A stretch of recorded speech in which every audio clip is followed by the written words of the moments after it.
Hi, this is Miss Becky from the Madison Library. We're back here with Mr. Joe to do number 6 of our art lessons. And last time, he went more in depth about doing the hands and the eyes. And I just love seeing everything come to life. And he showed us some cartoons with a lot of color in them too. It all looked so neat. And today, he's going to be talking some about the feet. Mr. Joe? Hi, Miss Becky. Hey, everybody. Hey, I want to start by drawing you something. So I want you to watch. I'll turn the laptop here so you can see my pad here. And I'm going to draw somebody. And I want you to see if you can guess who this is. I'm going to start with the nose here and the mouth. And there is the bottom lip. And there is he's got a mustache. Is that Abraham Lincoln? Can you see it? Uh-huh. Okay. And his hair is coming down here, and he's got a big ear. And oh yeah, that's Abraham Lincoln.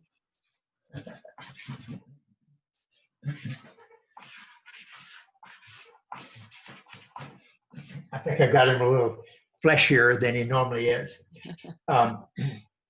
Okay, it's just a cartoon of Lincoln. Now, so the reason I can do this without looking at something is because I have drawn him about 1,000 times. Well, a couple of hundred times. Because when I started when I was a kid, I just love Abraham Lincoln, loved to draw him. He's got the big nose right here, and heavy eyebrows. And look at his eyes. Last time we were talking about eyes and eyes looking like this. What we did not talk about is what an eye looks like from the side. And the eye from the side, it's sort of like this. Can you angle a little bit more towards us? It was hard to watch you do that. Maybe you could angle it a little bit more towards us. Is that good or not? We'll give it a shot. Let's see. Anyway, so this is the eye from the side. These are the eyelashes right there. And see, that would be somebody's nose. So from the side, the eyes look like this. And, if you will look at the Egyptian hieroglyphs, when they draw people from the side, they will draw them, the eyes looking like that. Right. But the eye from the side does not look like that. From the side, the eye looks like this. It's just like that. And so I want to say that about the eyes. Okay, let's come back over here and start from the beginning. All right, this is my name, Joe McKeever. And the way to find my cartoons on the website is just Google Joe McKeever cartoons. And it should bring up thousands of them because I've been doing this since a long time before you were born. And I do it. You know why I do it? I love to do it. It's just fun. It's just fun. I draw somebody a cartoon. Maybe instead of just writing in a note, I'll draw them a cartoon about something. And maybe I'll have the guy in the cartoon say what I want to say to him. And they frame it. Not always, but lots of times. So it's kind of a fun thing to do. Okay. Now, I'm out of paper right here. And so I'm going to use this a little bit. And I want to show you something. Last time we were talking about hands, drawing hands. And I want to show you how sometimes cartoonists will keep from drawing hands. Okay, so let's just draw somebody. And so this is a guy who is going somewhere, and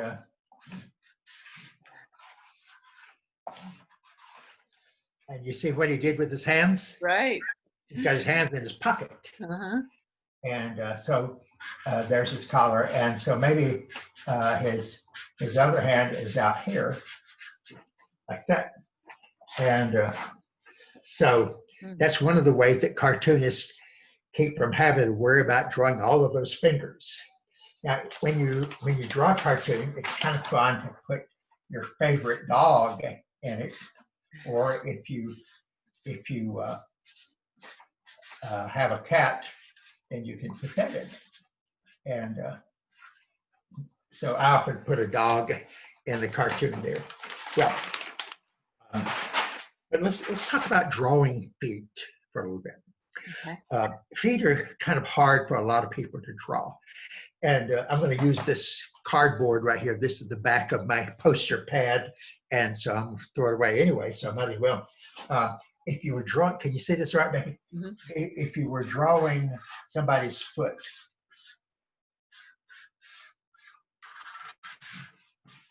and that's kind of what the foot looks like. Uh-huh. And so you can see the toes. I only drew 4 toes, but anyway. Or if you're drawing from the other direction, let's say over here, see, this is his left foot, this is his right foot, and you can't see the toes over here, so because they're over here on the other side. And so that's when you're drawing barefooted.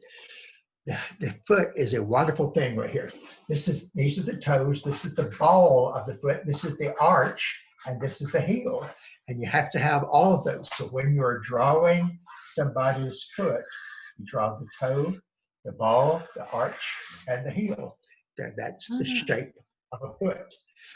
Then, if you're going to put shoes on them, you have to remember this. Now, this is a point I want to make here.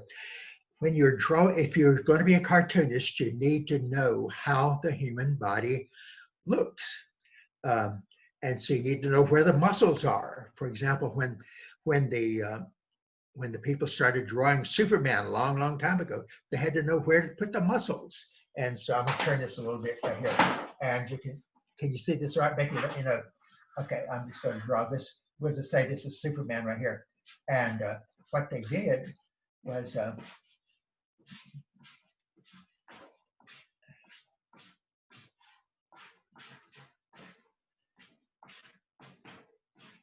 they've got the shoulders, they've got these pectorals here, they've got the stomach muscles, the abs, and then they have the big muscles there, for their legs and stuff. And you have to know when you're drawing arms, you got to know how far down you put these things. By the way, when you're drawing the human body, the elbow reaches down to the waist. Oh. So I've drawn the elbow right here, not quite to the waist. This is about right. Sometimes I'll see where even very good cartoonists, successful cartoonists, have made the arm much too short, but the elbow reaches down to the waist. Maybe not always to the belt, because sometimes people wear their belts a little low, but anyway, just remember that. Okay, so you have to know where the muscles are. Okay, now I'm gonna turn this a little bit. We're back to drawing feet, because what I'm going to show you now is drawing shoes. So this is his pants leg, and so we'll let that be shoes. All right. Now, if you were drawing Minnie Mouse, I said to you last time that when you're drawing Minnie Mouse and Mickey Mouse, they look exactly alike, except Minnie Mouse has eyelashes and a bow in her hair. Mm-hmm. Other than that, they're just alike. But when you're drawing Mickey Mouse, here's his feet. His feet just look like that. Right. Really easy to draw, just like that. But when you're drawing Minnie Mouse, look, her comes down like this. Oh, that's right. Yeah. She's wearing heels. Now, I don't know if you ever see a mouse wearing heels or not, but Minnie Mouse does wear heels. And so that's the way you do it. Now, how can you learn to draw shoes? Look at them and practice. And most of what you draw won't be very good because you're just learning. Now, if you're 5 years old, or if you're 10 years old, you will draw differently. A 5-year-old is just learning. I was 5 when my mother put me and my 3-year-old sister at the kitchen table, gave us pencil and paper and said, sit there and draw. And people say, well, did you draw good? And I said, no, I didn't draw good. I drew like a 5-year-old. But the point is, I loved it. And that's what I want you to do, just to enjoy it. And then by the time you're 10 years old, you'll be drawing so well that people will say, wow, I cannot believe this. And you'll say, well, I've been doing it for 5 years. So I've told you that I'm 80 years old. And so my mama started me drawing when I was 5. So that means I've been drawing for 75 years. And Wow. one time, not long ago, I was drawing some children. And one of the children said, so Mr. Joe, how many years did it take you to learn to draw like that? And I said, all of them. What that means is that I'm still learning. I'm Right. still learning, still trying to learn how to do a better job of it. Now, so how do I do that? Well, one of the ways that I learn is by looking what other cartoonists have done. And I'll like something they did, and I'll just sit down and draw it and see if I can do that, if that works for me. If it does, then I have just improved on my drawing. So I want you to do that too. So study what other people have done. And if you're with somebody who knows how to draw good, learn from them. I tell you that when I was in 6th grade, I sat beside my friend Lynn in school. We had a big desk. It was a double desk. And so Lynn could draw cars well, and I couldn't. So he taught me. I could draw people pretty good. And so I taught him. And then we would draw each other. And that helped. So look at people, draw things that you're looking at. Don't just sit around and make it up. Throw away most of what you draw, but keep the things that you like, and just, because otherwise it's going to be a stack of clutter in your house and your mother won't know what to do with it. But have fun doing it. Try drawing, put your shoes over there, just try drawing your own shoes and try and base them. Let me do one more thing right here. When you're drawing, I don't have a whole lot of room. When you're drawing somebody coming towards you, then it might be like this. That's the shoe coming towards you. And or if they're standing there, then like this. So nobody stands with 2 feet going straight up there. People stand sort of spraddle-legged right there. So just practice drawing the way people look, the way the shoes really are, the way people's feet really are, and have fun with it. And next time, I think we want to talk about shadows, putting some shadows in there, and we'll talk about perspective also. So I guess that's enough for today, Becky. All right. Well, as you're doing that, I think to myself, if I was going to draw feet, I'd have this vision in my head and I'd try to draw it. But I can see the key of looking at the subject first, and That's knowing where the muscles are and seeing that from this angle, I don't see those toes. And that's what you draw. It's really been eye-opening. It sounds so basic, but I think most people do it with what's in their head, really, At least I do. Maybe that's why I never did draw very well. All right. Well, thank you so much, Joe. I'm really looking forward to next time. okay. Thank you, everybody. Bye-bye.